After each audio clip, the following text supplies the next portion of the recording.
How to calculate capacitance of any capacitor. चाहे हमारे पास कोई पैरेलल प्लेट कैपेसिटर हो, चाहे स्फेरिकल कैपेसिटर हो, चाहे हमारे पास सिलेंड्रिकल कैपेसिटर हो, या हमारे पास कोई आइसोलेटेड कैपेसिटर ही क्यों ना हो, तो हम उसका कैपेसिटेंस किस तरह से कैलकुलेट करेंगे। तो इस वीडियो में आज हम यही डिस्कस करने वाले हैं। तो बिना टाइम वेस्ट किए चलिए स्टार्ट करते हैं।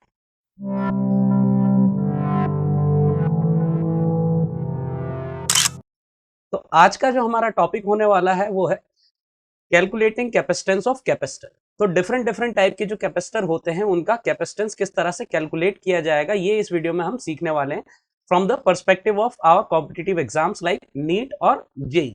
तो नीट और जेई जैसे कॉम्पिटिटिव एग्जाम्स में किस तरह से ये वाला जो कॉन्सेप्ट है आपके लिए यूजफुल होने वाला है, उसी बेसिस पर हम ये सारी चीजें आज डिस्कस करने वाले हैं। और हम वो स्टेप्स फॉलो करेंगे, उन स्टेप्स को देखेंगे जिनको फॉलो करते हुए हम किसी भी तरह के कैपेसिटर्स का कैपेसिटेंस कैलकुलेट कर पाएंगे।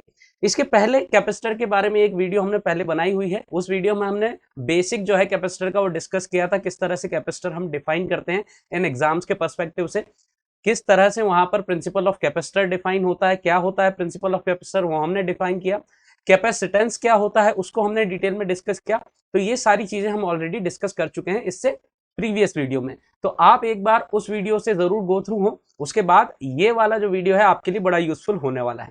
तो इसमें सिंपली हम ये देखेंगे कि किस तरह से हम कैपेसिटर का कैपेसिटेंस कैलकुलेट कर पाएंगे। तो चलिए इसको स्टार्ट करते हैं। तो यहाँ पर हम सबसे पहले बात करेंगे कि क्या स्टेप्स हमें फॉलो करने होंगे।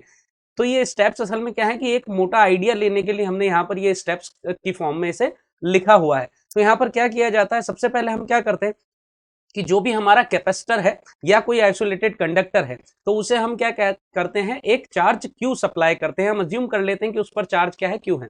आप जानते हैं हमने पिछले वीडियो में भी जैसा डिस्कस किया है कि एक अगर आइसोलेटेड कंडक्टर है वो भी एक कैपेसिटर की तरह बिहेव करेगा, या हमारे जो ट्रेडिशनल कैपेसिटर्स हैं जिनमें कि दो प्लेट्स होती है, एक पॉजिटिव प्लेट्स होती है और एक नेगेटिव प्लेट होती है, तो उस तरह के कैपेसिटर हो सकते हैं। तो अगर हमारा ट्रेडिशनल कैपेसिटर है जिसमें दो प्लेट्स हैं, तो एक पॉजिटिव प्लेट को आपने प्लस क्यू चार्ज दिया और नेगेटिव प्लेट को अज्यूम कर लिया कि इसके पास माइनस क्यू यानी कि अपोजिट साइन का इक्वल अमाउंट का चार्ज है, और अगर आइसोलेटेड कंडक्टर है तो उसे क्यू चार्ज दिया।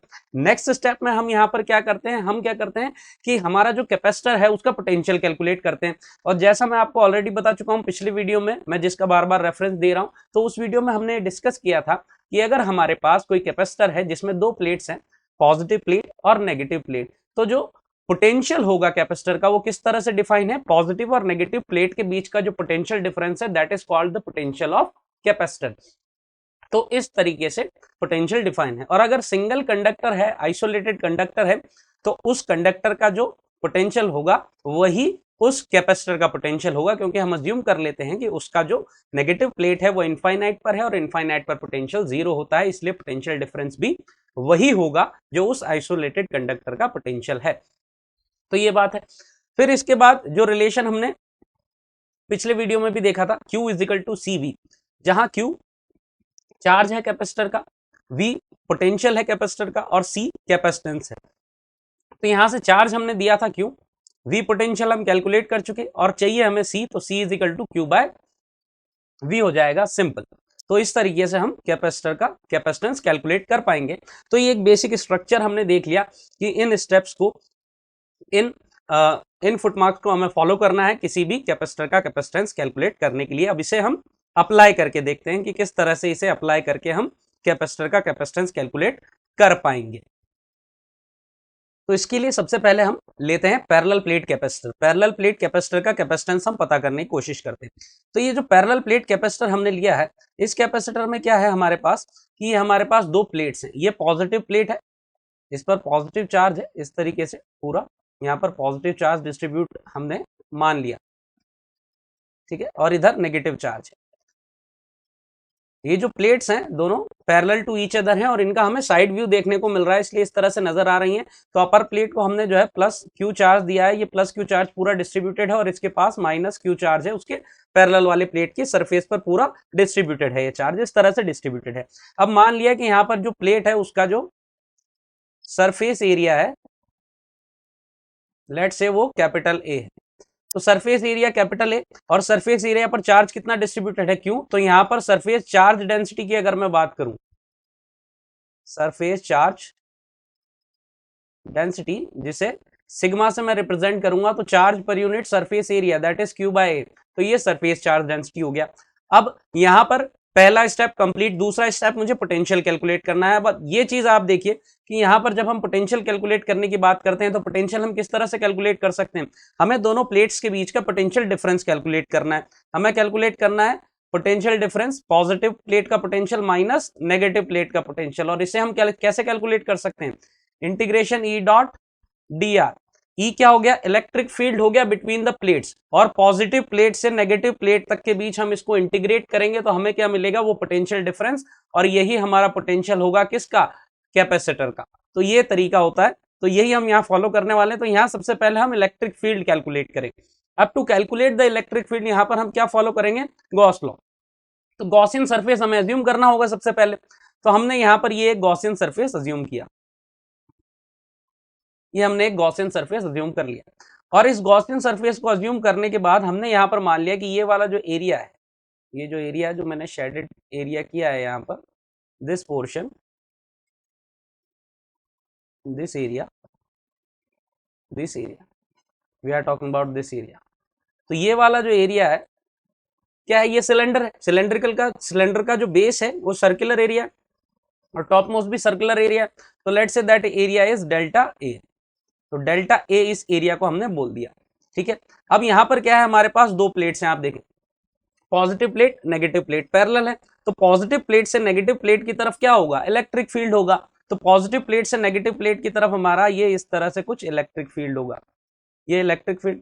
और ये जो एरिया वेक्टर है डेल्टा ए वेक्टर, ये भी ऐसे ही हो गया। जो एरिया है यहाँ पर कौन सा है, ये हमारा सर्कुलर सरफेस एरिया है, तो एरिया के सरफेस के परपेंडिकुलर जो है एरिया वेक्टर होता है, एरिया जो है एक वेक्टर क्वांटिटी है, तो ये एरिया वेक्टर हो गया और ये इलेक्ट्रिक फील्ड हो गया। अब आप देख सकते हैं कि यहाँ पर इलेक्ट्रिक फील्ड जो है, यहाँ पर हमारे पास देखिए जो हमारा गॉसियन सरफेस उसका कितने एरिया हमें मिले, हमें 3 एरिया मिले। एक एरिया तो ये वाला है ना, फर्स्ट नंबर जिसको हम बोल रहे हैं बॉटम वाला जो सर्कुलर सरफेस है।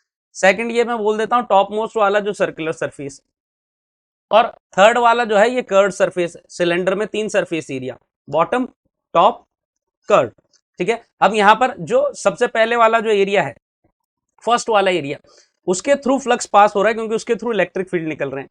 और ये जो दूसरा वाला है curved surface area, curved surface area के परपेंडिकुलर कोई इलेक्ट्रिक फील्ड लाइन नहीं है, यहाँ पर आप देखेंगे है ना, जो कर्ड सरफेस एरिया है वो ऐसा है और इलेक्ट्रिक फील्ड लाइन जो है उसी के पैरेलल है, तो कोई उसके थ्रू फ्लक्स पास हो नहीं रहा है।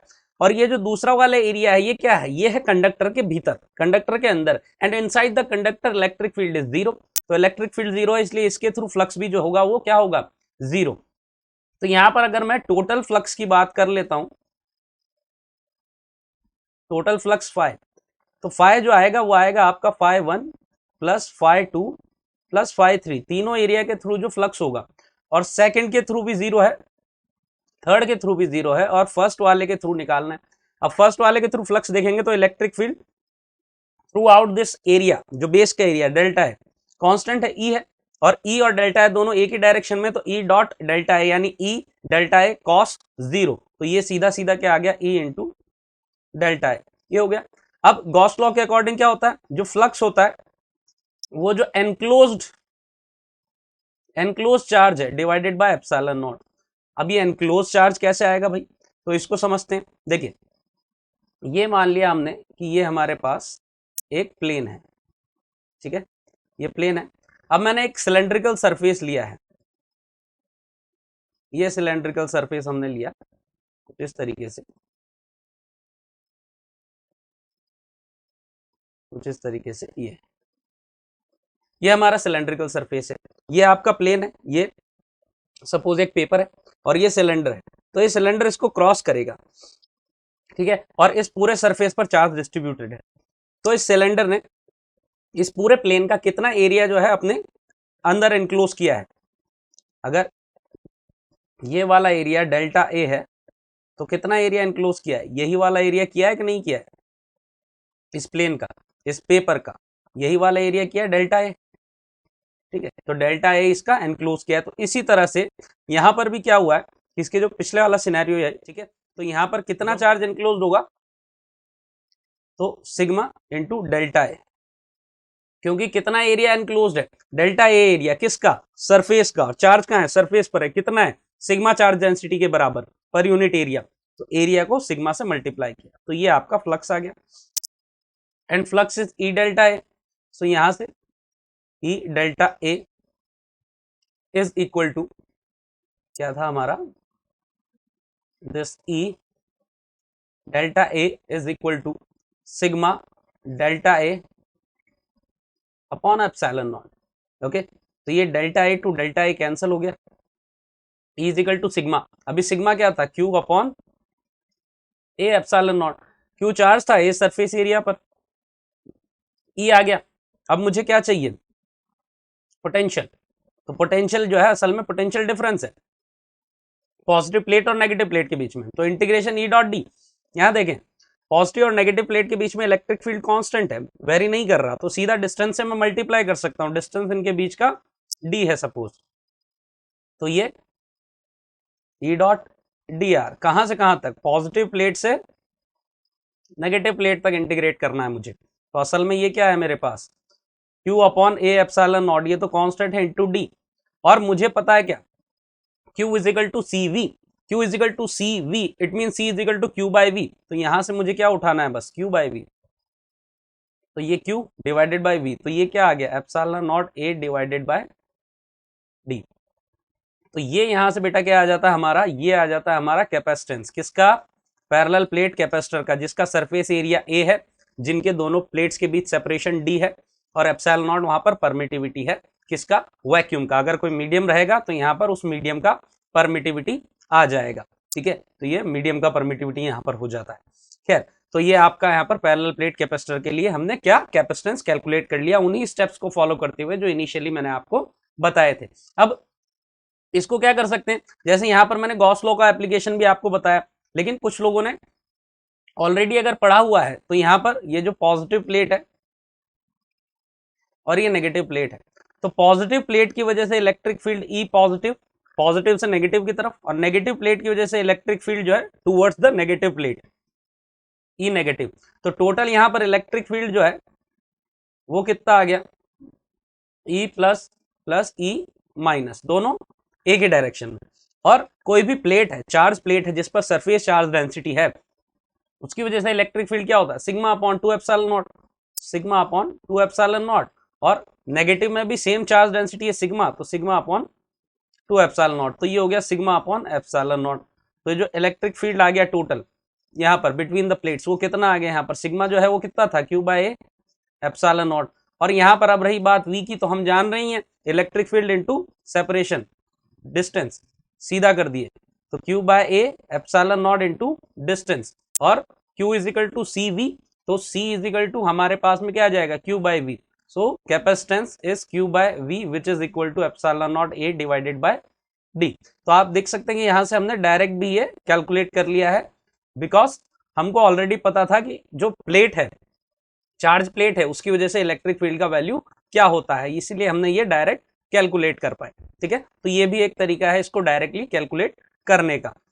अब यहां पर हम एक आइसोलेटेड कंडक्टर की बात कर रहे हैं, हमने क्या कहा था कि जो एक आइसोलेटेड कंडक्टर होता है, लास्ट वीडियो में मैंने आपको डिटेल में बताया हुआ है कि एक isolated conductor also behaves as a capacitor, तो वो भी एक कैपेसिटर की तरह बिहेव करता है, क्योंकि कैपेसिटर होने के लिए क्या चाहिए कि वो चार्ज स्टोर करे, एनर्जी स्टोर करे, तो एक आइसोलेटेड कंडक्टर भी ऐसा कर सकता है।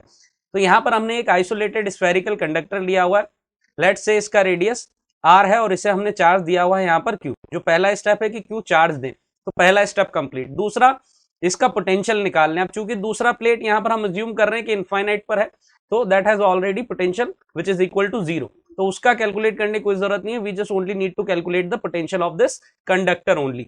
तो इसका कितना पोटेंशियल हो जाएगा यहाँ पर, लेट्स से v, और v कितना होता है k q अपॉन r, किसी भी कंडक्टर, स्फेरिकल कंडक्टर को q चार्ज देंगे तो उसका पोटेंशियल क्या हो जाएगा, के क्यू अपॉन r, और यहां से हम के क्यू अपॉन r निकाल चुके हैं ऑलरेडी, और k कितना होता है 1 upon 4 pi epsilon not r into q।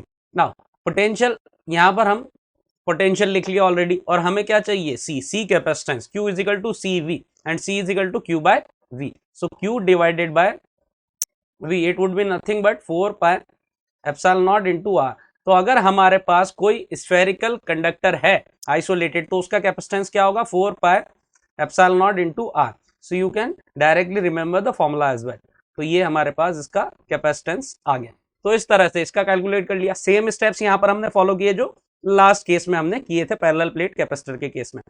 इसी तरह से हम बात कर लें स्फेरिकल कैपेसिटर की। अब स्फेरिकल कैपेसिटर यहां पर जो हमने लिया हुआ है इसमें हमने क्या लिया हुआ है कि हमारे पास यहां पर दो कोसेंट्रिक शेल्स हैं, कंडक्टिंग शेल्स है।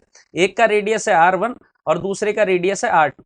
ठीक है, तो अब यहां पर क्या होगा कि ये जो फर्स्ट वाला शेल है इसका जो आउटर सरफेस है वो दूसरे वाले शेल के इनर सरफेस को फेस कर रहा है। तो एक तरह से पैरेलल ये सेटअप है। तो ये हमारा जो फर्स्ट वाला जो स्फीयर है छोटा वाला उसका जो आउटर सरफेस है ये हमारे लिए क्या काम करेगा, पॉजिटिव प्लेट का काम करेगा। तो लेट्स से इसको हमने प्लस क्यू चार्ज दे दिया। और जो बड़ा वाला यहाँ पर स्फीयर है, स्फेरिकल शेल है, उसका जो इनर सरफेस है वो हमारे लिए नेगेटिव प्लेट की तरह काम करेगा और उसको हमने माइनस क्यू चार्ज दे दिया। इक्वल चार्ज दिया मैग्नीट्यूड में लेकिन साइन अपोजिट है। अब यहां पर भी वही स्टेप फॉलो करना है। पहला हो गया। दूसरा हमें potential difference between these two plates calculate करना है। तो वो कैलकुलेट करने के लिए हम यहाँ पर क्या करेंगे, हम इलेक्ट्रिक फील्ड पहले कैलकुलेट करें जैसा कि हमने पैरेलल प्लेट कैपेसिटर के केस में किया। और इलेक्ट्रिक फील्ड हम किस तरह से कैलकुलेट करेंगे, इलेक्ट्रिक फील्ड हम कैलकुलेट करेंगे सेम प्रोसीजर फॉलो करते हुए गॉसियन सरफेस लेकर के। तो यहां पर हम ये गॉसियन सरफेस अज्यूम कर लिए, लेट से ये स्मॉल आर रेडियस का गॉसियन सरफेस है। अब क्या होगा कि यहां पर ये जो पॉजिटिव चार्ज है और ये नेगेटिव चार्ज है इसकी वजह से जो इलेक्ट्रिक फील्ड होगा या इलेक्ट्रिक फील्ड लाइंस होगी वो कैसी होगी, यूनिफॉर्म इलेक्ट्रिक फील्ड लाइंस होगी रेडियली आउटवर्ड डायरेक्शन में। ठीक है, ये सेंटर से ये इस तरीके से ये रेडियली आउटवर्ड डायरेक्शन में जो है इलेक्ट्रिक फील्ड लाइंस आपको देखने को मिलेगी। और ये जो गॉसियन सरफेस लिया है उस सरफेस के परपेंडिकुलर ही ये इलेक्ट्रिक फील्ड लाइंस होगी। यानी कि एरिया वेक्टर और इलेक्ट्रिक फील्ड दोनों क्या होंगे, सेम ही डायरेक्शन के अलोंग होंगे। ठीक है, क्योंकि एरिया वेक्टर जो होता है वो सरफेस एरिया के परपेंडिकुलर होता है। तो ये spherical surface area, Gaussian surface area, उससे रेडियली आउटवर्ड्स जो है इलेक्ट्रिक फील्ड लाइंस निकल रही हैं और वो किसके परपेंडिकुलर है, ये जो सरफेस है गॉसियन सरफेस उसके ऑलरेडी परपेंडिकुलर है। यानी कि इलेक्ट्रिक फील्ड और एरिया वेक्टर दोनों एक ही डायरेक्शन के अलोंग है। इस तरीके से यहाँ पर ये इलेक्ट्रिक फील्ड वेक्टर और ये एरिया वेक्टर दोनों एक ही लाइन के अलोंग है। तो अब यहाँ पर हम क्या करें, सबसे पहले हम यहाँ पर कैलकुलेट करते हैं फ्लक्स। ठीक है, तो flux through this Gaussian surface. तो फ्लक्स कैसे आएगा, integration E dot D are करके। तो जैसा मैंने बताया कि इलेक्ट्रिक फील्ड जो है वो through out the surface constant है और सरफेस जो सरफेस एरिया है या एरिया वेक्टर और इलेक्ट्रिक फील्ड दोनों के बीच एंगल 0 है। तो यहाँ डॉट प्रोडक्ट करके कॉस 0 आएगा यानी कि 1। तो सीधा ई इंटू ए जो एरिया है वो हम मल्टीप्लाई कर सकते हैं। और एरिया यहाँ पर कितना है 4 pi R square, small are square, Gaussian surface का सरफेस एरिया। और फ्लक्स जो है इसे हम लिखते हैं Q enclosed divided by epsilon not. तो यहां पर हमारे पास इनक्लोज चार्ज कितना है, ये गॉसियन सरफेस ने कितना चार्ज इनक्लोज किया है, सिर्फ ये प्लस क्यू। माइनस क्यू तो गॉसियन सरफेस के आउटसाइड है, तो सिर्फ यहां पर प्लस क्यू आएगा अपॉन एप्सिलॉन नॉट। तो इन दोनों को हमने कंपेयर करना है यहां से। तो इसको कंपेयर किया तो E into 4 pi small are square is equal to Q upon epsilon not. तो यहां से हमारा जो इलेक्ट्रिक फील्ड है वो कितना आ गया, Q upon 4 pi epsilon not into R square. तो ये इलेक्ट्रिक फील्ड आ गया।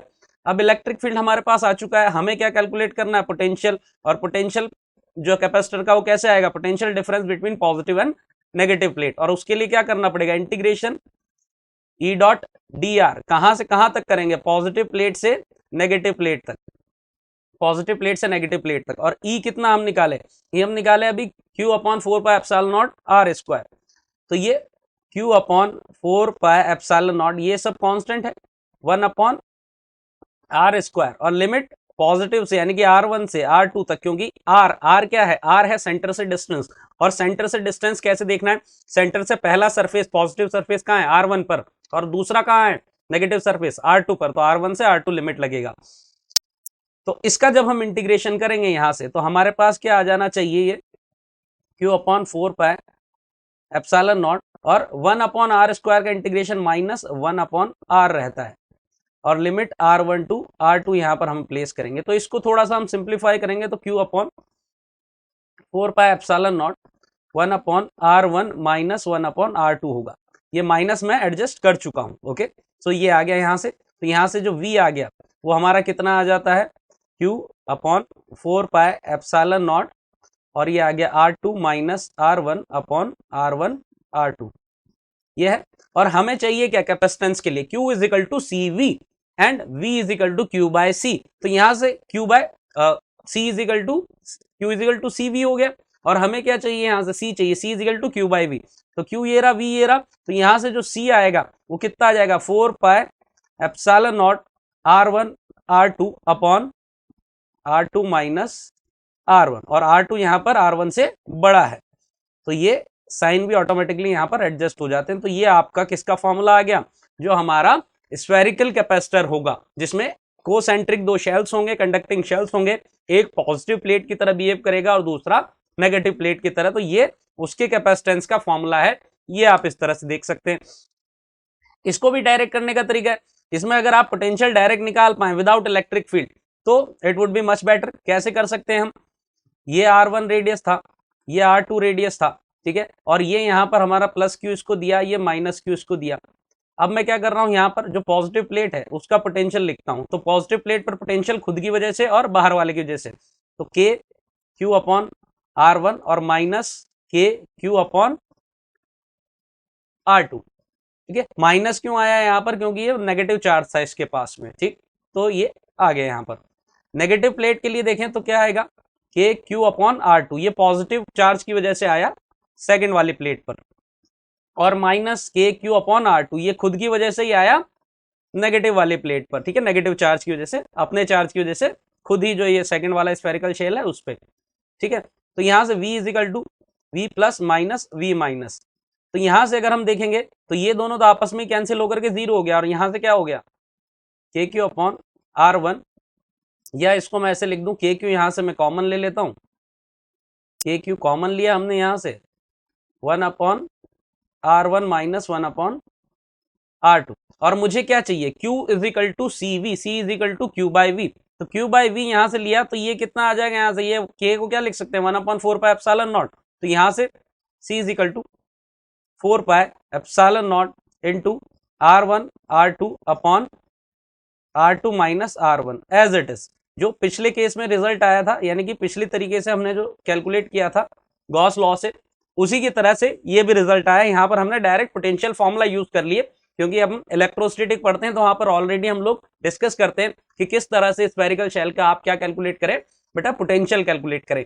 तो हमने बस वही फॉलो किया है, कोसेंट्रिक शेल्स का पोटेंशियल कैलकुलेट करना हम जानते हैं, तो उसी को यूज करके डायरेक्ट भी ये काम किया जा सकता है। अल्टीमेटली हमारा टारगेट वही है कि हमें जो कैपेसिटर है उसका पोटेंशियल या जो प्लेट्स हैं उनके बीच का पोटेंशियल डिफरेंस कैलकुलेट कर लेना है। ओके, तो आई होप यहां तक आपको सारी चीजें चमक रही होगी। एक और यहां पर एग्जांपल लेते हैं हम। अगला जो एग्जांपल हमारा है वो हम सिलेंड्रिकल कंडक्टर या सिलेंड्रिकल कैपेसिटर का ले रहे हैं। तो यहां पर हमारे पास दो कोसेंट्रिक सिलेंडर्स, ठीक है। तो यहां पर ये R1 रेडियस का है और ये जो बड़ा वाला है ये R2 रेडियस का हो गया, ठीक है। इसका ओवरऑल लेंथ जो है वो कैपिटल L हम बोल देते हैं, और जो इनसाइड स्फीयर है, इनसाइड सिलेंडर है, उसका जो आउटर सरफेस है उसको मैंने प्लस Q चार्ज दे दिया। तो ये अंदर वाला जो सरफेस है, आउटर सरफेस जो है अंदर वाले सिलेंडर का पूरा पॉजिटिवली चार्ज, और जो बाहर वाला बड़ा सरफेस है उसका इनर सरफेस जो है, बाहर वाला जो बड़ा सिलेंडर उसका इनर सरफेस जो है उसे नेगेटिव चार्ज दे दिया। तो ये पैरेलल में क्या हो गया, पॉजिटिव नेगेटिव प्लेट्स हो गई, जैसा स्फेरिकल शेल के केस में हुआ था, बस यहाँ पर शेप बदल गया है, काम वही हो रहा है, ठीक है। तो ये हो गया। अब यहाँ पर भी वही करना है, सबसे पहले इलेक्ट्रिक फील्ड कैलकुलेट करें हम यहाँ पर, ठीक है। उसी के बाद हम यहाँ पर क्या कैलकुलेट कर पाएंगे, इनके बीच का पोटेंशियल डिफरेंस, और फिर वहां से हम वहां पर रेशियो ले पाएंगे चार्ज और पोटेंशियल का। तो वही गॉसियन सरफेस की हेल्प ली। ये गॉसियन सरफेस मैंने एज्यूम किया स्मॉल r रेडियस का, ये गॉसियन सरफेस हो गया हमारा। अब ये गॉसियन सरफेस से हम देखें तो जो इलेक्ट्रिक फील्ड लाइंस होगी वो इसी तरह से जा रही होगी। ये जो कर्ड सरफेस एरिया है, इस कर्ड सरफेस एरिया के परपेंडिकुलर इलेक्ट्रिक फील्ड लाइंस होगी इस तरीके से।